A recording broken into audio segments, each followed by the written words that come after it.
그리고 우리나라가 중앙 집권을 할 때 경제 성장을 잘했다고요. 왜? 한정된 예산을 가지고 그 한정된 예산을 기반으로 해서 국가 살림을 결정하는 거라고. 그래야 우리나라가 빚더미에 오르지 않습니다. 왜냐? 중앙정부에서 예산을 가지고 움직여야 돈이 얼만큼 있고 얼마를 쓸 수 있다는 게 통제가 된다고. 그러면서 어떤 경제개발의 자금 운용을 하는데, 자치제도를 해버리거든요. 각 자치정부가 외국을 상대로 해서 경제개발 협약을 맺어버린다고. 그러면 어떻게 돼요? 지금의 중국처럼 된다. 중국은 지금 엄청난 부채에 빠졌는데 그게 중앙정부의 빚도 있고 지방행정부의 빚도 있어요. 네. 왜? 각 중국의 성들이 각자 외국 자본을 끌어들이면서 경제 성장을 하는데 그 과정 속에서 부패 커넥션이 생겼기 때문에 마구 난개발을 해버렸다고. 그러니까 어떤 일이 있었냐면 옛날 때 뭐 테레비 만드는 회사가 막 500개씩 생기고 그랬어요. 근데 여러분, 세상은요 자동 공장 시스템이 있기 때문에 솔직히 삼성 하나만 갖고도요 전 세계 TV를 다 공급할 수 있습니다. 뭐 소니, 파나소닉, LG 없어도 될 정도예요. 그만큼 자동화 시스템이 잘 돼 있다고. 그런데 중국에서 너도 나도 마구마구 지은 거예요. 왜? 자기 성을, 명분은 그거죠. 산업화시키고 발전시키겠다. 뭐 국민들이 들 땐 좋은 이름이야. 좋은 슬로건이고. 근데 문제는 뭐다? 일종의 오케스트라처럼 균형을 잡아가지고 너는 뭐라고 너는 뭐라고 이렇게 팀워크를 맞춰서 움직이게 되는데, 너도 나도 개판으로 개발하면 어떻게 돼요? 그건 난개발이 된다고. 그러면서 어떻게 되면 중국에서 수백 개의 가전회사가 생긴 다음에 수백 개의 가전회사가 다 묻어났습니다. 될 리가 없지, 그런 식으로 해서. 네. 그렇기 때문에 그런 것들은 중앙집권으로 통제를 해야 돼요. 그래야 국가 부채가 감소합니다. 지금 우리나라가 부채가 엄청나게 증가하죠. 그 자치제도 하면 늘 부채가 발생해요. 중국도 물론 공산당이 중앙집권을 하지만 각 지방성별에서 그렇게 투자를 받게, 그 경제 투자 부분에 있어서 약간 분권화를 시켜버렸잖아요. 그래서 개판된 거예요. 네.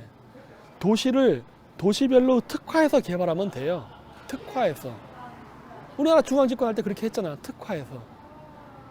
우리나라에 전라도가 됐던 경상도가 됐던 제주도가 됐던 전부 다 전자공장 지을 필요 없고요. 전부 다 자동차 공장 지을 필요 없어요. 필요한 지역만 하면 돼요. 각 지역의 특산품, 강한 부분을 따로 특화시켜서 개발하면 됩니다. 예. 그래서 각자 서로 공생관계를 엮을 수 있게 되면은 다 먹고 잘 살아요. 예? 근데 국가 경제를 운영해 본 경험도 없는 국회의원들, 뭐 임기 극기를 해봐야 4년. 이런 애들이 너도 나도 돼가지고 그 말로는 지역경제 발전이라는 명목으로 그렇게 난개발을 하다 보니까 우리나라도 망한 거예요. 예전에 그 섬유센터라는 거 만든 거 할 때도 대표적인 예죠.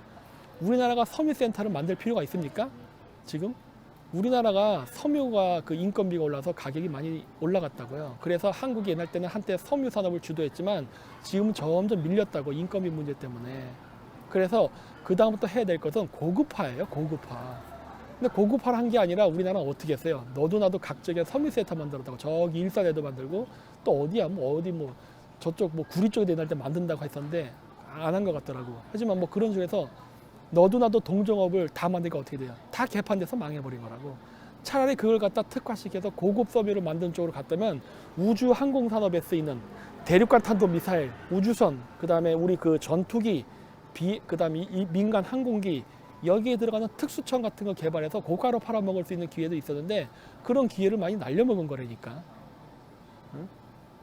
그러니까 쉽게 얘기하면 그런 거죠. 좀 더 쉽게 얘기하면 뭐 옛날 때 뭐 치킨집 잘 된다 하면 너도 나도 치킨집 하고, 뭐 커피가 잘 된다 하면 너도 나도 카페에서 다 망했죠. 지금 우리나라의 그 행정 시스템이 그렇게 움직이는 거라고. 그걸 중앙 집권화를 했으면 통제했겠죠. 야, 뭐 카페 같은 거는 1km 간격으로 하나씩 지어, 이런 식으로 규제를 하죠. 그랬으면은 실업자도 안 생겨요. 왠지 아세요? 1km 간격으로 카페를 만들고 주유소는 뭐 10km 간격, 이런 식으로 딱 규정을 주게 되면요, 그거 이상 못 짓는 겁니다. 그러면 어떻게 돼요?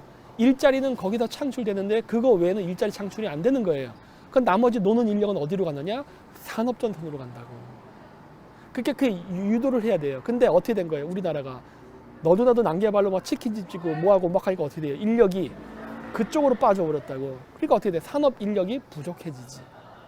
응?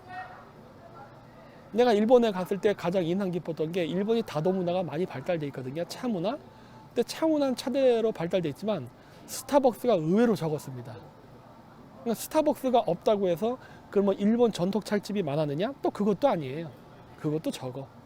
그러니까 어느 정도 그 구획이 정해져서 그 업종이 나눠져 있더라고. 그래 보니까 어떻게 돼요? 뜨문 있으니까 장사가 다 잘 돼. 다 장사가 잘 돼. 우리나라처럼 뭐 커피집이 뭐 길 건너 하나 이렇게 있지 않으니까 다 잘 되고 다 먹고 살 길이 열려. 그러면서 나머지 사람들은 어딜 가야 돼 결국.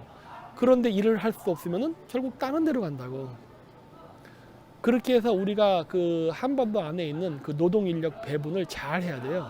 그 배분이 굉장히 중요하다고. 왜 그러냐면은 그 예를 들어서요. 사람이 공장에서 일하다가 갑자기 뭐 반도체로 간다던가 아니면은 뭐 식당에서 일하다가 갑자기 노가다로 간다던가 그게 쉽지가 않습니다. 예, 왜냐 그것도 기술과 노하우가 필요한 거거든. 예, 그래서 멀쩡한 사람을 괜히 엉뚱하게 잘못 그 인력을 돌리는 바람에 그 사람이 거기서 10년 동안 하다가 망했어. 그러면 그 10년 경력이 딴 데 가면 무효가 돼서 초심자로 돌아간다고. 그럼 어떻게 돼? 임금도 떨어진다고. 일을 못 한다는 게 아니라 아니 커피 하다가 노가다꾼 될 수도 있긴 있죠. 근데 여러분 노가다꾼 된다고 무조건 돈 버는 거 아니잖아. 어?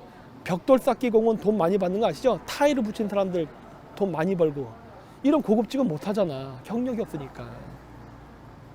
그러니까 그런 식으로 그 사람들의 일자리가 배분이 될 때 그 구획 정리를 잘해야 돼요. 그래서 되도록 실업자가 안 되게끔 만드는 환경을 조성해야 돼요. 되도록. 그래야 일본처럼 기술이 축적이 이루어지면서 기술 강국이 됩니다. 어떤 분야가 됐든. 그래서 그 인력 배치란 이런 배분을 잘해야 돼. 이거를 중앙집권화 시키지 않으면 개판되는 거예요. 그래서 지방분권이 안 좋다고 보는 거예요. 지방분권이 되게 되면 통제력을 잃으면서 다 가난해집니다. 그러면서 저임금 비정규직이 될 가능성이 더 높아져요. 왜? 기술 자체가 수준이 안 되니까. 어? 아니 뭐 커피 바리스타 10년 한 경력이 노가다판에서 인정되겠어요? 결국 초심자로 돌아가지. 인건비는 싸질 수밖에 없어요. 더구나 중국인까지 들어와 있는데.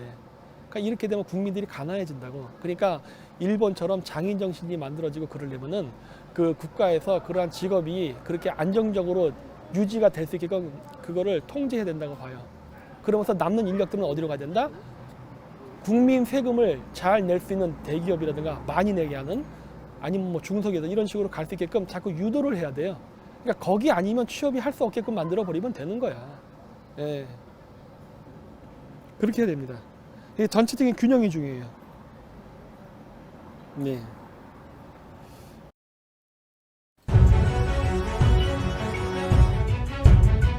반중 친미를 해야만 되는 것이고 반중 친미 반중 친미 반중하라고.